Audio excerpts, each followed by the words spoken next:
आइए जानते हैं कुंडली के चतुर्थ भाव में राहु आपको किस प्रकार से फल देंगे। यानी कि चतुर्थ भाव में राहु का फल, कुंडली में चतुर्थ भाव में राहु माता को सुख की कमी देता है, माता को शारीरिक कष्ट होता है, कभी कभी शल्य चिकित्सा यानी ऑपरेशन की जरूरत पड़ती है। और ऐसे भी चतुर्थ भाव माता का भाव होता है, सुख का भाव होता है। ऐसे में पापग्रह होने के कारण बहुत बार सुख की कमी या माता को कष्ट मिलता ही है। दूसरी बात क्या है, चतुर्थ भाव में राहु आपको अपने ही कमाई संपत्ति का भोग नहीं होने देगा। आपको घर से दूर रहना पड़ेगा या जमीन जायदाद के लिए केस मुकदमे भी लड़ने पड़ेंगे। चतुर्थ भाव अचल संपत्ति का भाव होता है और राहु जब भी रहेगा तो अचल संपत्ति का भोग नहीं होने देता है, यानी आपके कमाए हुए गाड़ी घर घोड़ा का भोग नहीं होने देगा। और थोड़ा जमीन जायदाद वगैरह का केस मुकदमा लड़ना पड़ेगा, खास करके जब सस्टेस के साथ हो तो निश्चित। चतुर्थ भाव में राहु आपके निजी जिंदगी में कुछ ऐसे परेशानियों को जन्म देगा जो आपके इज्जत को समाज में धूमिल करे। यानी चतुर्थ भाव समझिए कि इज्जत मान प्रतिष्ठा यानी पब्लिक जनता का भी प्रतिनिधित्व करता है और निजी जिंदगी भी प्रतिनिधित्व करता है। और यहाँ पर राहु थोड़ा सा इज्जत मान प्रतिष्ठा को धूमिल करता है, पाप ग्रह है, थोड़ा सा नीचे की ओर ले जाता है और आधे व्यक्ति को दिक्कत होता है। अगर चतुर्थ भाव में राहु योगकारी है यानी मिथुन, कन्या, मकर या कुंभ राशि का हो तो घूसखोरी या भ्रष्टाचार से धन संपत्ति जमा करता है। यानी कि अगर मिथुन, कन्या, मकर या कुंभ राशि का है तो भ्रष्टाचार यानी कि समझिए अष्टमी से के साथ संबंध भी हो तो घूसखोरी या भ्रष्टाचार से धन संपत्ति जमा करता है। और जो है ये समझिए कि उसका भी उपयोग ढंग से नहीं कर पाता है। चतुर्थ भाव में राहु घर से दूर विदेश में रहने या काम करने का योग भी बनाता है, लेकिन व्यापार या नौकरी में बदलाव भी करवाता है, क्योंकि जो है राहु हमेशा जो है एक जगह स्थिरता से टिकने नहीं देता है। द्वादश भाव पे दृष्टि के कारण विदेश में रहने का योग बनाता है, अष्टम भाव पे भी दृष्टि रहता है, ऐसे में घूसखोरी कराता है, कभी कभी जो है वो कहीं टिकता नहीं है। यानी व्यापार हो या नौकरी हो, बदलाव बहुत ज़्यादा तेजी से करता है। चतुर्थ भाव में सूर्य के साथ स्थित राहु पैतृक संपत्ति के भोग में कमी, घर के सदस्यों से वैचारिक मतभेद, हृदय रोग, इज्जत मान प्रतिष्ठा धूमिल होना।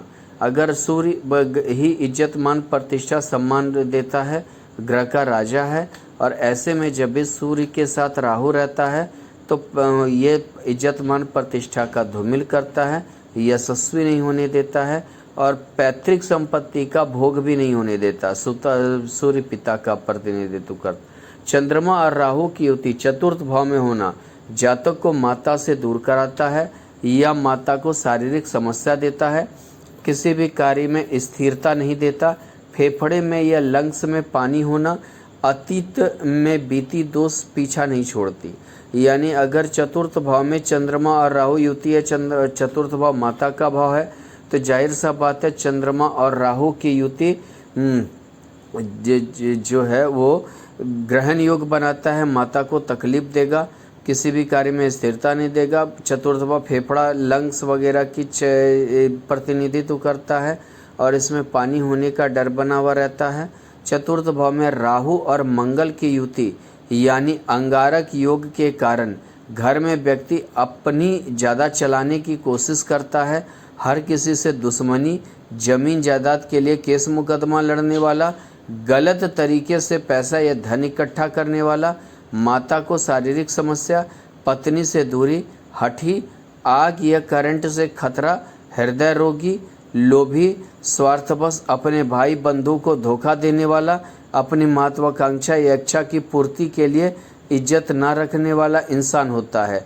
जातक लड़ाकू प्रवृत्ति का होता है, यानी मंगल जो है वो हमारा ऊर्जा का प्रतिनिधित्व करता है, राहु के साथ घर में कलह करवाता है और ये समझिए जमीन जायदाद का केस करवाता है। चतुर्थ भाव में बुध के साथ स्थित राहु व्यक्ति घर के प्रति साजिश करता है, हमेशा घर वालों अपने नाकामी का दोष लगाता है अपने सुख के पीछे लगा रहता है, कभी कभी कर्जदार भी होता है। अगर चतुर्थ भाव में बुध के साथ राहु स्थित रहा तो हमेशा घर के प्रति या व्यक्ति के घर के प्रति साजिश करेगा। हमेशा घर वाले को अपना नाकाम अगर हो गया तो अपने नाकामी घर वाले पर दोष देगा। अपना सुख के पीछे लगा रहता है और कभी कभी कर्जदार भी होता है। चतुर्थ भाव में गुरु के साथ स्थित राहु यानी गुरु चांडाल योग बनाता है, जिसके कारण आदमी में ज़्यादा आडंबर होता है, लोभी और पाखंडी होता है। हमेशा क्या होता है, धन को हड़पने की प्रवृत्ति होती है। धर्म के नाम पर यह धोखे से धन जमा करना चाहता है। भ्रष्टाचार की वजह से जेल भी जाता है। अगर चतुर्थ भाव में गुरु के साथ अगर राहु है तो ये समझिए भ्रष्टाचार में उसे बहुत बार जेल भी जानी पड़ती है। हमेशा एक आडंबर वाली नीति रहती है। लोभी और पाखंडी अंदर से बहुत ज़्यादा होता है, हालांकि शिकायती प्रवृत्ति भी रहता है। दूसरी बात क्या है कि चतुर्थ भाव में राहु और शुक्र की युति असंतोषी, कभी संतोष ऐसे व्यक्ति को नहीं होता है, घोर लालची बनाता है, माता और पत्नी दोनों को सुख देने वाला होता है, पैतृक संपत्ति पर एकाधिकार चाहता है, चरित्रहीन होता है, गुप्त रोगी भी होता है, अपने कारण अपना सब कुछ बर्बाद कर लेता है। चतुर्थ भाव में राहु के साथ शुक्र योग और भोग कारक होता है, इसलिए असंतुष्टि रहती है। माता और पत्नी दोनों को सुख नहीं होता, गलत मैं थोड़ा लिख दिया हूँ, दोनों को सुख नहीं हो पाता है। पैतृक संपत्ति पर एकाधिकार चाहता है, यानी उसी का अधिकार रहे। थोड़ा सा चरित्रहीन भी होता है, यानी कि चरित्र का अच्छा नहीं होता है, गुप्त रोगी भी होता है और अपने कारण सब कुछ बर्बाद कर लेता है। चतुर्थ भाव में राहु और शनि की युति आपको संपत्ति तो देगा लेकिन भोग नहीं देगा। सब कुछ रहते हुए भी अकेलापन रहेगा, पत्नी और बच्चों से भी दूरी करेगा, थोड़ा आप मलेच्छ भी होंगे, सामाजिक नहीं होंगे, हृदय संबंधी रोग देगा, आस पड़ोस की दुश्मनी से भी परेशान रहेंगे। यानी यहाँ राहु और शनि की युति आपको संपत्ति तो देगा लेकिन कोई आप उस चीज़ का भोग नहीं कर पाएंगे किसी न किसी विधि से। और ये समझिए कि सुख अकेलापन हमेशा घर में ज़िंदगी जीना, यानी पत्नी बच्चा से दूर रहना, थोड़ा मलेच्छ भी होंगे, थोड़ा कंजूस मलेच्छ इस टाइप का व्यक्तित्व रहेगा। सामाजिक नहीं होंगे, यानी समाज में प्रतिष्ठा नहीं रहेगी। षष्ठेश के साथ युति में राहु चतुर्थ भाव में हो तो भारी भरकम कर्ज के कारण दिवालिया घोषित होता है, अपन और देश या उस जगह को त्याग कर भाग जाता है।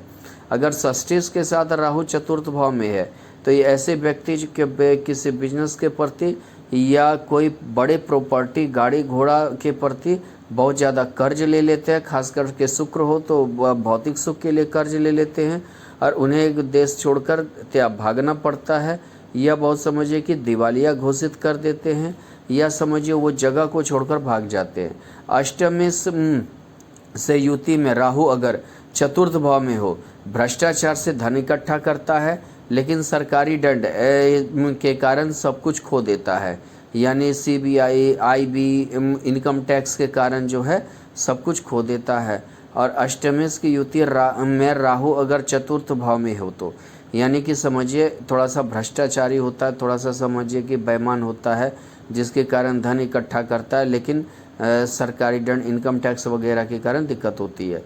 चतुर्थेश और राहु की युति अगर चतुर्थ भाव में हो, जितनी तेजी से धन संपत्ति आता है उतनी तेजी से विलुप्त होने का डर बना रहता है, माता को शारीरिक परेशानी होती है। चतुर्थेश के साथ अगर चतुर्थ भाव में राहु है तो जाहिर सा बात है, बहुत तेज़ी से कहने का अर्थ है कि अचानक से बहुत ज़्यादा धन आता है, अचानक से संपत्ति बढ़ती है, लेकिन हमेशा कुछ न कुछ एक उतार चढ़ाव होते रहता है, कुछ न कुछ परेशानी होती रहती है और जल्दी तेज़ी से विलुप्त भी होने का डर बना रहता है। पूनम उसी को भवा वाली स्थिति हो जाती है, माता को भी शारीरिक परेशानी लगा रहता है और जो है हमेशा माता को परेशानी, बीमारी या ऑपरेशन वगैरह के भी योग